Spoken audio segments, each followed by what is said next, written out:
ശബരിമലയെക്കുറിച്ചുള്ള പ്രധാനമന്ത്രി മോദിയുടെ പ്രസംഗം ഭരണഘടനാ വിരുദ്ധവും സത്യപ്രതിജ്ഞാ ലംഘനവുമെന്ന് സിപിഐഎം സംസ്ഥാന സെക്രട്ടറി കോടിയേരി ബാലകൃഷ്ണൻ.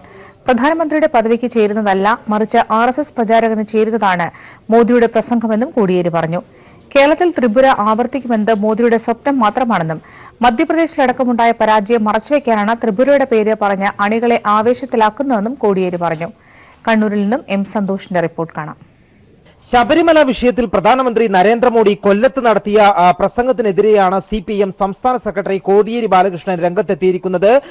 മോദി നടത്തിയിട്ടുള്ള പരാമർശങ്ങൾ, പ്രസംഗത്തിൽ നടത്തിയിട്ടുള്ള പരാമർശങ്ങൾ ഭരണഘടനാ വിരുദ്ധമാണെന്ന് കോടിയേരി ബാലകൃഷ്ണൻ ചൂണ്ടിക്കാട്ടി. സത്യപ്രതിജ്ഞാ ലംഘനമാണ് നരേന്ദ്രമോദി നടത്തിയിരിക്കുന്നത്. സത്യപ്രതിജ്ഞ ചെയ്ത് അധികാരത്തിലേറിയ ഒരാൾക്ക് ചേരും വിധമായിരുന്നില്ല മോദിയുടെ പ്രസംഗം. പ്രധാനമന്ത്രിയുടെ പദവിക്ക് ചേരാത്ത ഒരു പ്രസംഗമാണ് പ്രധാനമന്ത്രി നരേന്ദ്രമോദി നടത്തിയത്. പ്രധാനമന്ത്രി നരേന്ദ്രമോദി ഒരു RSS പ്രചാരകനായി മാറി. പ്രധാനമന്ത്രിക്ക് ചേരാത്ത പ്രസംഗം നടത്തിയ മോദി RSS പ്രചാരകന് മാത്രം ചേരുന്ന തരത്തിലുള്ള പ്രസംഗമാണ് കൊല്ലത്ത് നടത്തിയതെന്നും കോടിയേരി ബാലകൃഷ്ണൻ പറഞ്ഞു. ഇന്നലെ കൊല്ലത്ത് നടത്തിയിട്ടുള്ള പ്രസംഗം ഭരണഘടനാ വിരുദ്ധവും സത്യപ്രതിജ്ഞാ ലംഘനവും പ്രധാനമന്ത്രിയുടെ പദത്തിന് യോജിക്കാത്തതുമാണ്. ഒരു RSS പ്രചാരകന്റെ നിലയിലാണ് ഇന്നലെ പ്രധാനമന്ത്രി കൊല്ലത്ത് നടത്തിയിട്ടുള്ള പരാമർശങ്ങൾ. ശബരിമല സുപ്രീം കോടതി വിധി നടപ്പാക്കിയതിനെ പരാമർശിച്ചുകൊണ്ട് കേരള ഗവൺമെന്റിനെ പ്രധാനമന്ത്രി വിമർശിക്കുകയുണ്ടായി.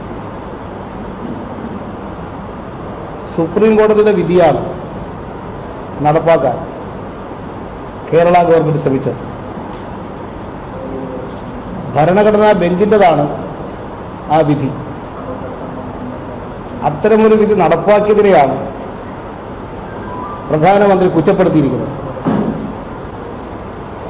ഭരണഘടനാ മൂല്യങ്ങൾ ഉയർത്തിപ്പിടിക്കാൻ ബാധ്യതപ്പെട്ട പ്രധാനമന്ത്രിയാണ് ഭരണഘടന പ്രകാരം പ്രവർത്തിക്കുന്ന ഒരു സംസ്ഥാന ഗവൺമെന്റിനെ കുറ്റപ്പെടുത്തിയിരിക്കുന്നത്. ഭരണഘടനക്കനുസരിച്ച് പ്രവർത്തിച്ചു കൊള്ളാം എന്ന് സത്യപ്രതിജ്ഞ ചെയ്തുകൊണ്ടാണ് പ്രധാനമന്ത്രിയും മറ്റുള്ള മന്ത്രിമാരും അധികാരമേൽക്കുന്നത്. ആ സത്യപ്രതിജ്ഞയുടെ നഗ്നമായ ലംഘനമാണ് ഇന്നലെ അദ്ദേഹം നടത്തിയിട്ടുള്ള പ്രസംഗത്തിലെ പരാമർശം.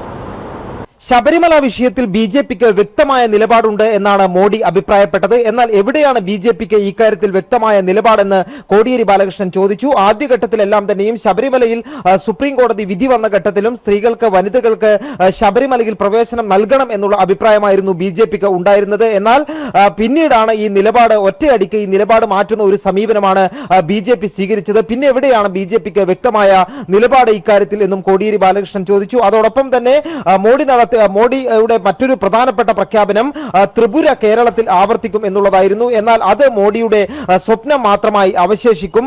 കേരളത്തിൽ നടത്തിയിട്ടുള്ള പ്രസംഗം, കൊല്ലത്ത് മോഡി നടത്തിയിട്ടുള്ള പ്രസംഗം BJP പ്രവർത്തകർക്ക് അല്പം ആവേശം പകരുന്നതാണെങ്കിലും ഒരു തരത്തിലും കേരളത്തിൽ ചലനമുണ്ടാക്കുന്നതല്ല. കേരളത്തിലെ ജനങ്ങളെ ഒരു തരത്തിലും മുഖ്യ വിലക്ക് എടുക്കുന്ന ഒരു പ്രസംഗമായിരുന്നില്ല മോഡി നടത്തിയതെന്നും കോടിയേരി ബാലകൃഷ്ണൻ ചൂണ്ടിക്കാട്ടിയിട്ടുണ്ട്. അതോടൊപ്പം തന്നെ ഈ കേരളത്തിൽ ഇപ്പോൾ ഉണ്ടായി BJPക്ക് ഒരു തരത്തിലുള്ള സ്വാധീനവും ഉണ്ടാക്കാൻ കഴിയില്ല. കേരളത്തിൽ 2019 ലോക്സഭാ തെരഞ്ഞെടുപ്പിന് ഒരു സീറ്റിൽ പോലും BJPക്ക് വിജയിക്കാൻ കഴിയില്ല. മോഡി കൂടുതൽ തവണ കേരളത്തിൽ വരുമ്പോൾ LDFന് വോട്ട് കൂടുകയാണ് കേരളത്തിൽ ചെയ്യുന്നത്. കാരണം മറ്റ് സംസ്ഥാനങ്ങളിൽ ഉണ്ടായിട്ടുള്ള ഒരു അനുഭവം, മോഡി കൂടുതൽ തവണ പോയ സ്ഥലത്തെല്ലാം BJPക്ക് സീറ്റുകൾ കുറയുന്ന സ്ഥിതിയാണ് ഉണ്ടായിട്ടുള്ളത്. ആ സ്ഥിതി അതേപോലെ തന്നെ കൂടുതൽ കേരളത്തിലേക്ക് മോഡി സന്ദർശനം നടത്തുമ്പോൾ അത് LDFന്റെ വോട്ട് വർദ്ധിക്കാൻ ഇടയാകുമെന്നും കോടിയേരി ബാലകൃഷ്ണൻ പറഞ്ഞു. അതോടൊപ്പം തന്നെ മറ്റ് പ്രധാനപ്പെട്ട വിഷയങ്ങൾ, മുത്തലാഖ് വിഷയത്തിലും അതോടൊപ്പം തന്നെ പിന്നോക്കക്കാർക്കുള്ള സംവരണത്തിലും ഈ CPIMന് വളരെ കൃത്യമായ നിലപാടുണ്ട്. ഈ കാര്യത്തിൽ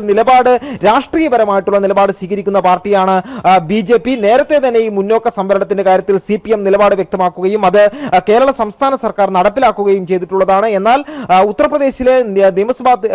ഉത്തർപ്രദേശിലെ തിരഞ്ഞെടുപ്പ് ഉൾപ്പെടെ മുന്നിൽ കണ്ടുകൊണ്ടാണ് BJP ഇപ്പോൾ ഇതിന് മുന്നിട്ടിറങ്ങിയിരിക്കുന്നത്. SP-BSP സഖ്യത്തെ BJP BJP ഭയക്കുന്നു. അതുകൊണ്ടാണ് പെട്ടെന്ന് ഇത്തരത്തിലുള്ള ഒരു തീരുമാനത്തിലേക്ക് എത്തിച്ചേരാൻ BJPക്ക് സാധിച്ചത്. ഏതായാലും നിലവിൽ മോഡി നടത്തിയിട്ടുള്ള പ്രസംഗത്തിലെ കാര്യങ്ങൾ എല്ലാം ഒന്നും തന്നെ നടപ്പാകുന്നതല്ല. ഒരു തരത്തിലും കേരളത്തിൽ ചലനമുണ്ടാക്കാൻ BJPക്ക് സാധിക്കില്ലെന്നും CPM സംസ്ഥാന സെക്രട്ടറി കോടിയേരി ബാലകൃഷ്ണൻ കണ്ണൂർ തലശ്ശേരിയിൽ വ്യക്തമാക്കി. ഇന്ന് അർദ്ധരാത്രി മുതൽ നടത്താനിരുന്ന KSRTC അനിശ്ചിതകാല പണിമുടക്ക് മാറ്റിവെച്ചു. ഗതാഗത മന്ത്രി AK ശശീന്ദ്രനുമായി നടത്തിയ ചർച്ചയെ തുടർന്നാണ് തീരുമാനം. ഡ്യൂട്ടി പരിഷ്കരണ റിപ്പോർട്ട് ഈ മാസം 21-ന് നടപ്പാക്കുമെന്ന് ചർച്ചയിൽ തൊഴിലാളികൾക്ക് മന്ത്രി ഉറപ്പു നൽകി. സമരസമിതിയുടെ ആവശ്യങ്ങൾ പരിഹരിക്കാനും ചർച്ചയിൽ ധാരണയായി. വിവരങ്ങളുമായി ഷീജ ചേരുന്നു. ഒരു ദിവസം നീണ്ടു നിൽക്കുന്ന ഘട്ടം ഘട്ടമായുള്ള ചർച്ചകൾക്ക് ശേഷമാണ് KSRTC ജീവനക്കാർ ഇന്ന് അർദ്ധരാത്രി മുതൽ ആരംഭിക്കാനിരുന്ന അനിശ്ചിതകാല പണിമുടക്ക് മാറ്റിവെച്ചത്. പ്രധാനമായും ഗതാഗത മന്ത്രി AK ശശീന്ദ്രൻ വിളിച്ച സംയുക്ത തൊഴിലാളി യൂണിയനുകളുടെ ചർച്ചയിലാണ് കാര്യങ്ങൾ സമവായത്തിലേക്ക് എത്തിയത്. ഇതിൽ പ്രധാനപ്പെട്ട തൊഴിലാളി യൂണിയനുകളുടെ ആവശ്യം എന്ന് പറയുന്നത് തന്നെ അവരുടെ ഡ്യൂട്ടി പരിഷ്കരണ റിപ്പോർട്ട് നടപ്പിലാക്കുക എന്നുള്ളതായിരുന്നു.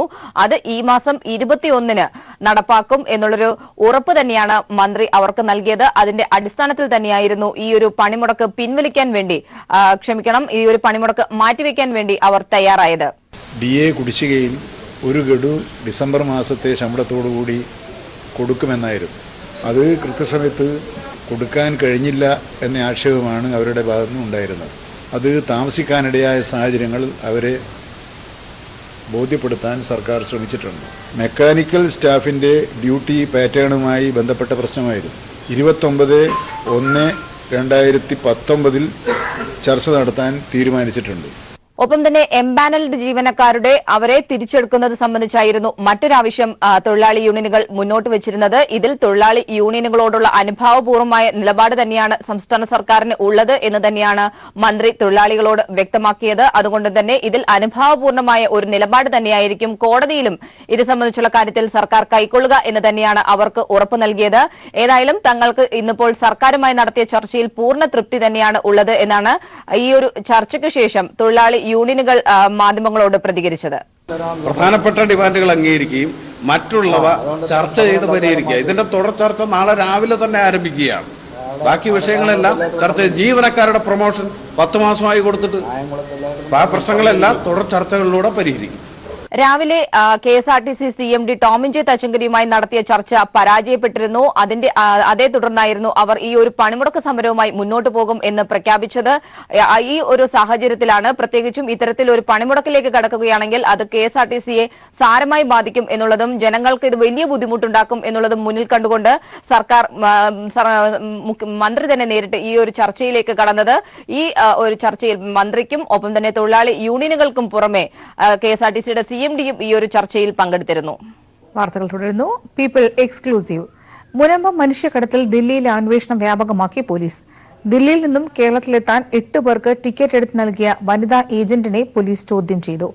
വിദേശത്തേക്ക് പോകുന്നവരുടെ സ്ഥലക്കച്ചവടത്തിന് സഹായിച്ചതായി സംശയിക്കുന്ന വസ്തു വിൽപ്പനക്കാരനെയും ചോദ്യം ചെയ്യും. വിദേശത്തേക്ക് കടന്നെന്ന് സംശയിക്കുന്ന വിവരങ്ങൾക്കായി അംബേദ്കർ കോളനി കേന്ദ്രീകരിച്ച് പോലീസ് തെരച്ചിൽ സജീവമാക്കിയിട്ടുണ്ട്. വിവരങ്ങളുമായി ശരത് ചേരുന്നു. ദില്ലി സദർ ബസാർ കേന്ദ്രീകരിച്ച് പ്രവർത്തിക്കുന്ന ട്രാവൽ ഏജന്റായ സ്ത്രീയാണ് മുനമ്പം വഴി വിദേശത്തേക്ക് കടന്നെന്ന് സംശയിക്കുന്ന 8 പേർക്ക് കേരളത്തിലേക്ക് യാത്ര ചെയ്യുന്നതിനായി ടിക്കറ്റ് എടുത്തു നൽകിയതെന്ന് പോലീസ് അന്വേഷണത്തിൽ കണ്ടെത്തിയിരുന്നു. ഇവരെയാണ് പോലീസ് ഇന്ന് ചോദ്യം ചെയ്തത്. ചോദ്യം ചെയ്യലിന്റെ ഭാഗമായി പോലീസിനോട് ഈ സ്ത്രീ നൽകിയിരിക്കുന്ന മറുപടി എന്ന് പറയുന്നത് തന്റെ കമ്മീഷന് വേണ്ടിയാണ് താൻ ഇത്തരത്തിൽ ഇവർക്ക് 8 പേർക്കും എയർ ടിക്കറ്റ് ബുക്ക് ചെയ്ത് നൽകിയത് എന്നുള്ളതായിരുന്നു. ഇതിനെ തുടർന്ന് പോലീസ് ഈ ഒരു അനുമാനത്തിലാണ് ഇപ്പോൾ പോലീസ് എത്തിയിരിക്കുന്നതും. ഇതോടൊപ്പം തന്നെ വിവിധ അംബേദ്കർ കോളനിയിലെ വിവിധ ഇടങ്ങളിലായി പോലീസ് ഇന്ന് പരിശോധന നടത്തി. നേരത്തെ വാർത്തകളൊക്കെ തന്നെ വന്നിരുന്നത് നിരവധി പേർ വീട് വിറ്റുകൊണ്ടായിരുന്നു അംബേദ്കർ കോളനിയിൽ നിന്നും വിദേശത്തേക്ക് കടന്നത് എന്നാണ്. ഇതിനെ തുടർന്ന് വസ്തു കച്ചവടക്കാർ ഈ ഒരു റാക്കറ്റിന്റെ ഭാഗമായി ഉണ്ടോ എന്നുള്ള സംശയം പോലീസിനുണ്ടായിരുന്നു. ഇതിന്റെ ഭാഗമായി ഇത്തരത്തിൽ വിദേശത്തേക്ക് കടക്കുന്ന ആളുകളുടെ സ്ഥലം വിൽക്കാൻ സഹായിക്കുന്ന സോനുവിനെയും ചോദ്യം ചെയ്യാൻ പോലീസ് തീരുമാനിച്ചിട്ടുണ്ട്. അവരുടെ വീട്ടിൽ പോലീസ് എത്തിയിരുന്നെങ്കിലും അദ്ദേഹത്തിന്റെ പിതാവ് മാത്രമേ അവിടെ ഉണ്ടായിരുന്നുള്ളൂ എന്നുള്ളതാണ് പോലീസ് നൽകുന്ന വിവരം. ഈ രീതിയിൽ സ്ഥലക്കച്ചവടക്കാരുടെ പങ്കും ഈ മനുഷ്യക്കടത്തുമായി ബന്ധപ്പെട്ട് പോലീസിന്റെ അന്വേഷണത്തിന്റെ ഭാഗമായി ഉൾപ്പെടുത്തിയിട്ടുണ്ട്. ഇതോടൊപ്പം തന്നെ ഇത്തരത്തിൽ വിദേശത്തേക്ക് ആദ്യഘട്ടത്തിൽ കടന്ന ആളുകൾ കോളനിയിലേക്ക് വീഡിയോ കോൾ നടത്തുകയും ആ രീതിയിൽ ഞങ്ങൾ ഇവിടെ സുരക്ഷിതരാണ് എന്നും നിങ്ങൾക്കും ഇങ്ങോട്ട് വരുന്നതിൽ പ്രശ്നമില്ല എന്നും ക്യാൻവാസ് ചെയ്യുന്ന ഒരു രീതിയും അവലംബിച്ചിട്ടുണ്ട് എന്ന് പോലീസ് കണ്ടെത്തിയിട്ടുണ്ട്. ഈ രീതിയിലുള്ള ക്യാൻവാസിങ്ങിനെ കുറിച്ചും പോലീസ് അന്വേഷണം വരുന്ന ദിവസങ്ങളിൽ ഉണ്ടാകുമെന്നാണ് പോലീസ് ഇപ്പോൾ വ്യക്തമാക്കിയിരിക്കുന്നത്. ഏതായാലും നിരവധി പേർ ഈ ഒരു കഴിഞ്ഞ കാലയളവിൽ അംബേദ്കർ കോളനിയിൽ നിന്നും അപ്രത്യക്ഷരായിട്ടുണ്ട്. ഇത്തരത്തിൽ സ്ഥലം വിറ്റുകൊണ്ട് അവരുടെയൊക്കെ തന്നെ അഡ്രസ്സുകളിലുള്ള പരിശോധന വരുന്ന ദിവസങ്ങളിലും പോലീസിന്റെ ഭാഗത്തു നിന്നും ഉണ്ടാകുമെന്ന് തന്നെയാണ് പോലീസ് അറിയിച്ചിരിക്കുന്നത്. ആലപ്പാട് കരിമണൽ ഖനന വിഷയത്തിൽ സർക്കാർ സമരക്കാരുമായി നാളെ ചർച്ച നടത്തും. താൽക്കാലികമായി സീ വാഷ് നിർത്തിവെക്കാൻ മുഖ്യമന്ത്രി വിളിച്ചു ചേർത്ത ഉന്നതതല യോഗത്തിൽ തീരുമാനിച്ചു. ഖനന ആഘാതത്തെക്കുറിച്ച് പഠിക്കാൻ വിദഗ്ധ സമിതിയെ നിയോഗിക്കും. വിവരങ്ങൾ ഷീജ നൽകും. ആലപ്പാട് ഖനന വിഷയത്തിൽ വലിയ തരത്തിലുള്ള പ്രതിഷേധങ്ങൾ തുടരുന്ന ഒരു സാഹചര്യത്തിൽ കൂടിയാണ് മുഖ്യമന്ത്രി തന്നെ നേരിട്ട് ചർച്ച വിളിച്ചിരുന്നത്. ഇന്ന് 2 ഘട്ടമായിട്ടാണ് ചർച്ച നടന്നത്. ആദ്യഘട്ട ചർച്ചയിൽ ഉന്നത ഉദ്യോഗസ്ഥർ, മുഖ്യമന്ത്രിക്ക് പുറമെ ഉന്നത ഉദ്യോഗസ്ഥർ, അതോടൊപ്പം തന്നെ വ്യവസായ മന്ത്രി ഇ.പി. ജയരാജൻ, വ്യവസായ സെക്രട്ടറി KMML, അതോടൊപ്പം തന്നെ IRE എന്നിവരുടെ പ്രതിനിധികളായിരുന്നു ഈ ഒരു യോഗത്തിൽ പങ്കെടുത്തിട്ടുണ്ടായിരുന്നത്. ഏതായാലും ഉദ്യോഗസ്ഥതല യോഗത്തിൽ മുഖ്യമന്ത്രി തന്നെ നേരിട്ട് ജനങ്ങളെ വിശ്വാസത്തിലെടുത്തുകൊണ്ടുള്ള നടപടികൾ തന്നെയായിരിക്കണം സർക്കാർ കൈക്കൊള്ളേണ്ടത് എന്നൊരു നിർദ്ദേശം മുഖ്യമന്ത്രി തന്നെ നേരിട്ട് നൽകുകയായിരുന്നു. അതിന്റെ അടിസ്ഥാനത്തിലാണ് ഒരു വിദഗ്ധ സമിതിയെ നിയോഗിക്കാൻ വേണ്ടി ഒരു തീരുമാനത്തിലേക്ക് എത്തിയത്. ഇത് മുഖ്യമന്ത്രി തന്നെ മുന്നോട്ട് വെച്ച നിർദ്ദേശമായിരുന്നു. ഇത്തരത്തിൽ ഒരു വിദഗ്ധ സമിതി അതിന്റെ ആഘാതങ്ങൾ ഉൾപ്പെടെയുള്ളവയായിരിക്കും പരിശോധിക്കുക. ഏതായാലും അതിന്റെ ഇടക്കാല റിപ്പോർട്ട് വരുന്നതുവരെ നിലവിൽ ഉള്ള ഈ ഒരു ഖനനവുമായി ബന്ധപ്പെട്ടിട്ടുള്ള സീ വാഷ് അത് താൽക്കാലികമായി നിർത്തിവെക്കാനാണ് ഇന്ന് തീരുമാനം എടുത്തിരിക്കുന്നത്. ഇത് സംബന്ധിച്ചുള്ള കാര്യം MLA തന്നെ അത് ഒരു നല്ല നടപടിയാണ്, ഇതൊരു സമരം അവസാനിപ്പിക്കുന്നതിനേക്ക് വേണ്ടിയിട്ടുള്ള ഒരു നല്ല നടപടിയാണ് എന്ന് MLA തന്നെ ഈ യോഗത്തിന് ശേഷം വ്യക്തമാക്കുകയും ചെയ്തു. ആലപ്പാടിന്റെ സംരക്ഷണവും ജനങ്ങളുടെ സ്വൈര്യമായ ജീവിതവുമാണ് സമരത്തിൽ ലക്ഷ്യം വയ്ക്കുന്നതെങ്കിൽ അതിന് സഹായകരമായ നടപടികൾ തീർച്ചയായും ഗവൺമെന്റിന്റെ ഭാഗത്തുനിന്ന് ഉണ്ടാകുമെന്ന ഉറച്ച ധാരണയാണ് ഞങ്ങൾക്കുള്ളത്. സമരം നിർത്തണമെന്ന് ആവശ്യപ്പെടേണ്ടത് ബഹുമാനപ്പെട്ട മുഖ്യമന്ത്രിയാണ്, അല്ലല്ലേ? ഗവൺമെന്റാണ് അത് തീരുമാനിക്കേണ്ടത്. അതോടൊപ്പം തന്നെ സുപ്രധാനമായ മറ്റൊരു തീരുമാനം എന്ന് പറയുന്നത് നാളെ ഇതുമായി ബന്ധപ്പെട്ട് സമരക്കാരുമായി നേരിട്ട് സർക്കാർ ചർച്ച ചെയ്യാനും തീരുമാനിച്ചിട്ടുണ്ട്. വ്യവസായ മന്ത്രി ഇ.പി. ജയരാജനായിരിക്കും സമരക്കാരുമായി ചർച്ച നടത്തുക. ഏതായാലും ഇത്തരത്തിൽ ഒരു ചർച്ചയിലൂടെ ഈ ഒരു സമരം അത് അവസാനിക്കും എന്നൊരു പ്രതീക്ഷ തന്നെയാണ് സർക്കാരിനുള്ളത് എന്ന് തന്നെയാണ് മന്ത്രി മേഴ്സിക്കുട്ടി അമ്മയും മാധ്യമങ്ങളോട് പ്രതികരിച്ചത്. സമരക്കാരുമായിട്ടും ചർച്ച ചെയ്യാൻ തീരുമാനിച്ചിട്ടുണ്ട്. ഇത് തീരാതിരിക്കാൻ പറ്റില്ലല്ലോ. അപ്പൊ വ്യവസായ മന്ത്രി പറയാം. ഒപ്പം തന്നെ നിയമസഭാ പരിസ്ഥിതി കമ്മിറ്റിയുടെ ശുപാർശ പ്രകാരം ജില്ലാ കളക്ടർ, അതോടൊപ്പം തന്നെ ജനപ്രതിനിധികൾ എന്നിവർ അടങ്ങുന്ന ഒരു നിരീക്ഷണ സമിതി അത് രൂപീകരിക്കാനും അത്തരത്തിലൊരു സമിതി കൂടി രൂപീകരിക്കാൻ ഇന്ന് മുഖ്യമന്ത്രി വിളിച്ചു ചേർത്ത ഇത് ജനപ്രതിനിധികളുടെയും ഒപ്പം തന്നെ ഉദ്യോഗസ്ഥതല യോഗത്തിലും തീരുമാനം ആയിട്ടുണ്ട്. ഇതിൽ വ്യവസായ മന്ത്രിയുമായിട്ടുള്ള ഒരു യോഗം അതായിരുന്നു ഇന്നത്തെ യോഗത്തിൽ ഉണ്ടായിട്ടുള്ള ഒരു സുപ്രധാന തീരുമാനം. അതിനെ തങ്ങൾ സ്വീകരിക്കുന്നു, ഈ ഒരു ചർച്ചയിൽ തങ്ങൾ പങ്കെടുക്കും എന്നൊരു നിലപാട് തന്നെയാണ് യോഗത്തിന് ശേഷം ഏതായാലും സമരസമിതിയുടെ ഭാഗത്തു നിന്നും നമുക്ക് പ്രതികരണം ലഭ്യമായത്. സംവിധായകൻ ലെനിൻ രാജേന്ദ്രന് സാംസ്കാരിക കേരളത്തിന്റെ അന്ത്യാഞ്ജലി. ഇന്നലെയും ഇന്നുമായി ആയിരങ്ങൾ നൽകിയ അന്ത്യാഭിവാദ്യങ്ങൾ ഏറ്റുവാങ്ങിയാണ് തലസ്ഥാന നഗരി പ്രിയ സംവിധായകന് വിട ചൊല്ലിയത്. ആദ്യം യൂണിവേഴ്സിറ്റി കോളേജിലും പിന്നീട് കലാഭവൻ തിയേറ്ററിലും പൊതുദർശനത്തിന് വെച്ച മൃതദേഹത്തിൽ രാഷ്ട്രീയ, സാംസ്കാരിക, സാമൂഹ്യ മേഖലയിലെ നിരവധി പേർ അന്തിമോപചാരം അർപ്പിച്ചു. ജീവന്റെ റിപ്പോർട്ട് കാണാം. മലയാളത്തിന്റെ പ്രിയങ്കരനായ സംവിധായകൻ ലെനിൻ രാജേന്ദ്രന് തലസ്ഥാന നഗരി കണ്ണീരോടുകൂടിയാണ് വിട നൽകിയത്. രാവിലെ പറഞ്ഞതിലും ഏതാണ്ട് 1 മണിക്കൂർ വൈകിയാണ് അദ്ദേഹത്തിന്റെ പ്രിയ കലാലയമായ യൂണിവേഴ്സിറ്റി കോളേജിലേക്ക് മൃതദേഹം എത്തിച്ചത്. രാവിലെ 10:30 യൂണിവേഴ്സിറ്റി കോളേജിൽ എത്തിച്ച മൃതദേഹത്തിൽ വിദ്യാർത്ഥികളും അദ്ദേഹത്തിന്റെ പഴയകാല സഹപാഠികളും അതോടൊപ്പം മറ്റ് സിനിമാ മേഖലയിലുള്ള പ്രമുഖരും ചേർന്ന് യൂണിവേഴ്സിറ്റി കോളേജിൽ അന്ത്യാഞ്ജലി അർപ്പിച്ചു. തുടർന്ന് അദ്ദേഹത്തിൻ്റെ ചലച്ചിത്ര വികസന കോർപ്പറേഷൻ്റെ ആസ്ഥാനം ഇരിക്കുന്ന കലാഭവൻ തിയേറ്ററിലേക്ക് മൃതദേഹം എത്തിച്ചു. അവിടെ സാംസ്കാരിക, സാമൂഹ്യ, രാഷ്ട്രീയ മണ്ഡലങ്ങളിലെ പ്രമുഖർ അവിടെ എത്തിയാണ് അന്ത്യാഞ്ജലി അർപ്പിച്ചത്. മന്ത്രിമാരായ Thomas Isaac, A.K. Balan, K.K. Shailaja teacher, J. Mercykuttyamma, Raveendranath അടക്കമുള്ള മന്ത്രിമാർ അവിടെയാണ് അദ്ദേഹത്തിന് അന്ത്യാഞ്ജലി അർപ്പിച്ചത്. ആയിരക്കണക്കിന് ആളുകളാണ് കലാഭവൻ തിയേറ്ററിലേക്ക് ഒഴുകിയെത്തിയത്. പ്രത്യേകിച്ച് സിനിമാ സാംസ്കാരിക മേഖലയിൽ നിന്നുള്ള നിരവധി പ്രമുഖർ അവിടുത്തെ അന്ത്യാഞ്ജലി അർപ്പിക്കുന്ന ചടങ്ങിൽ പങ്കെടുത്തു. ഉച്ചയ്ക്ക് 1:45 കലാഭവൻ തിയേറ്ററിൽ നിന്നും മൃതദേഹം സംസ്കരിക്കുന്നതിനായി തൈക്കാട് ശാന്തി കവാടത്തിലേക്ക് കൊണ്ടുപോയി. പൂർണ്ണ സംസ്ഥാന ഔദ്യോഗിക ബഹുമതികളോടുകൂടിയാണ് ലെനിൻ രാജേന്ദ്രന്റെ മൃതദേഹം സംസ്കരിച്ചത്.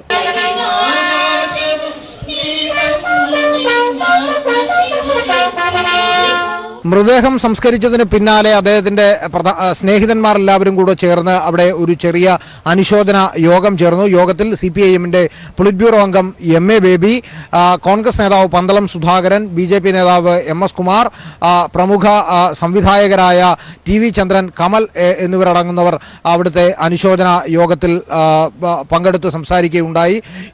കരൾ രോഗബാധയെ തുടർന്ന് കഴിഞ്ഞ ദിവസമാണ് ചെന്നൈ അപ്പോളോ ആശുപത്രിയിൽ വെച്ച് ലെനിൻ രാജേന്ദ്രൻ വിടവാങ്ങിയത്. തുടർന്ന് ഇന്നലെ വൈകുന്നേരത്തോടു കൂടിയാണ് അദ്ദേഹത്തിന്റെ മൃതദേഹം തലസ്ഥാനത്ത് എത്തിച്ചത്. മൃതദേഹത്തിൽ മുഖ്യമന്ത്രി പിണറായി വിജയൻ, അതോടൊപ്പം നേരത്തെ MA ബേബി, മന്ത്രി കടകംപള്ളി സുരേന്ദ്രൻ, കടന്നപ്പള്ളി രാമേന്ദ്രൻ എന്നിവർ ഇന്നലെ വീട്ടിലെത്തി അദ്ദേഹത്തിന് അന്തിമോപചാരം അർപ്പിച്ചിരുന്നു. എന്തായാലും മലയാളത്തിന്റെ പ്രിയങ്കരനായ സംവിധായകന് ഏറെ വികാരവായ്പോടുകൂടിയാണ് തലസ്ഥാന നഗരി ഫ്രാങ്കോ മുളയ്ക്കലിനെതിരെ സമരം നടത്തിയ കന്യാസ്ത്രീകൾക്ക് സ്ഥലം മാറ്റം. സമരത്തിന് നേതൃത്വം നൽകിയ സിസ്റ്റർ അനുപമ ഉൾപ്പെടെ 4 പേരെയാണ് വിവിധയിടങ്ങളിലേക്ക് കൂട്ടത്തോടെ സ്ഥലം മാറ്റിയത്. സ്വാഭാവിക നടപടി മാത്രം എന്നാണ് സഭയുടെ വിശദീകരണം. എന്നാൽ സ്ഥലംമാറ്റ ഉത്തരവ് പ്രതികാര നടപടിയാണെന്നും കുറവിലങ്ങാട് മഠം വിട്ടുപോകില്ലെന്നും കന്യാസ്ത്രീമാർ പ്രതികരിച്ചു. സിബി ജോസഫിന്റെ റിപ്പോർട്ട് കാണാം. ബിഷപ്പ് ഫ്രാങ്കോ മുളയ്ക്കലിനെ അറസ്റ്റ് ചെയ്യുമെന്ന് ആവശ്യപ്പെട്ടുകൊണ്ട് പരസ്യമായി പ്രതിഷേധിച്ച 4 കന്യാസ്ത്രീമാരെയാണ് ഇപ്പോൾ കൂട്ടമായി സ്ഥലം മാറ്റിക്കൊണ്ട് ഉത്തരവിറക്കിയിരിക്കുന്നത്. മിഷണറീസ് ഓഫ് ജീസസിന്റെ മദർ സുപ്പീരിയർ ജനറലാണ് ജനുവരി 3-ാം തീയതി ഇത്തരത്തിലൊരു ഉത്തരവിറക്കിയിരിക്കുന്നത്. പ്രധാനമായും ഈ സമരത്തിന് നേതൃത്വം നൽകിയ സിസ്റ്റർ അനുപമ, അതോടൊപ്പം തന്നെ സിസ്റ്റർ ജോസഫിൻ, ആൽഫി, അൻസിറ്റ് എന്നിങ്ങനെ 4 പേർക്കെതിരെയാണ് നടപടി ഇപ്പോൾ സ്ഥലം മാറ്റിക്കൊണ്ടുള്ള ഉത്തരവിറക്കിയിരിക്കുന്നത്. ഇതിൽ സിസ്റ്റർ അനുപമയെ പഞ്ചാബിലേക്കാണ് സ്ഥലം മാറ്റിയിരിക്കുന്നത്. സിസ്റ്റർ ജോസഫിനെ ജാർഖണ്ഡിലേക്കും സിസ്റ്റർ ആൽഫിയെ ബീഹാറിലേക്കും സിസ്റ്റർ അൻസിറ്റയെ കണ്ണൂർ പരിയാത്തിലേക്കുമാണ് സ്ഥലം മാറ്റിയിരിക്കുന്നത്. ഇതിൽ ഈ സ്ഥലമാറ്റ ഉത്തരവിൽ പ്രധാനമായും പറഞ്ഞിരിക്കുന്നത് ഈ സഭാ നിയമങ്ങൾക്ക് വിരുദ്ധമായി ചട്ടലംഘനം നടത്തിയെന്ന് തന്നെ ചൂണ്ടിക്കാട്ടിക്കൊണ്ടാണ് ഈ ഉത്തരവിൽ പറഞ്ഞിരിക്കുന്നത്. അതായത് പരസ്യമായി ഇത്തരത്തിൽ കന്യാസ്ത്രീകൾ പ്രതിഷേധവുമായി രംഗത്ത് വരുന്നത് സഭാ ചട്ടങ്ങൾക്ക് വിരുദ്ധമാണ്. കൂടാതെ സഭയുടെ എല്ലാവിധ നിയമങ്ങളും പാലിച്ചു വേണം കന്യാസ്ത്രീകൾ മുന്നോട്ട് പോകേണ്ടതെന്നും പ്രധാനമായും പറയുന്നു. അതേസമയം തന്നെ 2018 മാർച്ചിൽ ഇതേ രീതിയിൽ ഇതേ സ്ഥലങ്ങളിലേക്ക് മാറ്റിക്കൊണ്ടൊരു ഉത്തരവ് നിലവിലുണ്ട്. എന്നാൽ ഇത് പ്രകാരം കന്യാസ്ത്രീകൾ ആരും തന്നെയും ഈ ഉത്തരവ് പ്രകാരം മാറാൻ തയ്യാറായിട്ടില്ല. അതുകൊണ്ട് ഇതൊരു സ്വാഭാവിക നടപടി മാത്രമാണെന്നാണ് ഈ ഉത്തരവിൽ പ്രധാനമായും മദർ സുപ്പീരിയർ ചൂണ്ടിക്കാട്ടുന്നത്. എന്നാൽ ഇതിൽ കന്യാസ്ത്രീകൾ ഇതിനെതിരെ പ്രതികരിക്കുന്നത് ഇതൊരു പ്രതികാര നടപടി മാത്രമാണ്. കാരണം ഈ ബിഷപ്പിനെതിരായ കേസിൽ പ്രധാനമായും മൊഴികളും സാക്ഷികളും തങ്ങൾ തന്നെയാണ്. അതുകൊണ്ട് തന്നെ ഈ കേസ് ദുർബലമാക്കാൻ വേണ്ടി തങ്ങളെ വിവിധ ഇടങ്ങളിലേക്ക് സ്ഥലം മാറ്റുകയാണെന്നാണ് ഇവർ പ്രധാനമായും ആരോപിക്കുന്നത്. മാത്രമല്ല ഈ ഒരു നടപടി അംഗീകരിക്കില്ലെന്നും ഈ കുറുവനാട് മഠം വിട്ട് തങ്ങൾ എങ്ങും പോകില്ലെന്നും ഇവർ വ്യക്തമാക്കുന്നു.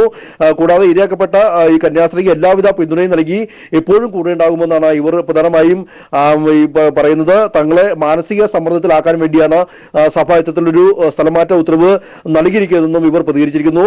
അതേസമയം തന്നെ ഈ ഇരയാക്കപ്പെട്ട കന്യാസ്ത്രീക്ക് ഇവിടെ സ്ഥലം മാറ്റമില്ല, മറിച്ച് ഇവർ കുറുവനാട് മഠത്തിൽ തുടരും. ഇവർക്ക് പിന്തുണ പ്രഖ്യാപിച്ച മറ്റ് 4 കന്യാസ്ത്രീമാരെയാണ് ഇപ്പോൾ സ്ഥലം മാറ്റിയിരിക്കുന്നത്. എന്തായാലും ഈ ഒരു കേസുമായി ബന്ധപ്പെട്ടുകൊണ്ട് കുറ്റപത്രം സമർപ്പിക്കാനിരിക്കെ പ്രത്യേകിച്ച് പബ്ലിക് പ്രോസിക്യൂട്ടർ ഉൾപ്പെടെ ഇപ്പോൾ നിയമിച്ച ഒരു സാഹചര്യത്തിൽ കൂടിയാണ് ഇത്തരത്തിൽ ഒരു നടപടി സഭയുടെ ഭാഗത്തുണ്ടായിരിക്കുന്നത്. ഈ കന്യാസ്ത്രീമാരെ വിവിധ സംസ്ഥാനങ്ങളിലേക്ക് തന്നെ മാറ്റിക്കൊണ്ട് 4 പേരെ 4 ഇടങ്ങളിലേക്ക് മാറ്റിക്കൊണ്ട് ഒരു കൂട്ട സ്ഥലമാറ്റം തന്നെയാണ് ഇപ്പോൾ സഭ നടത്തിയിരിക്കുന്നത്.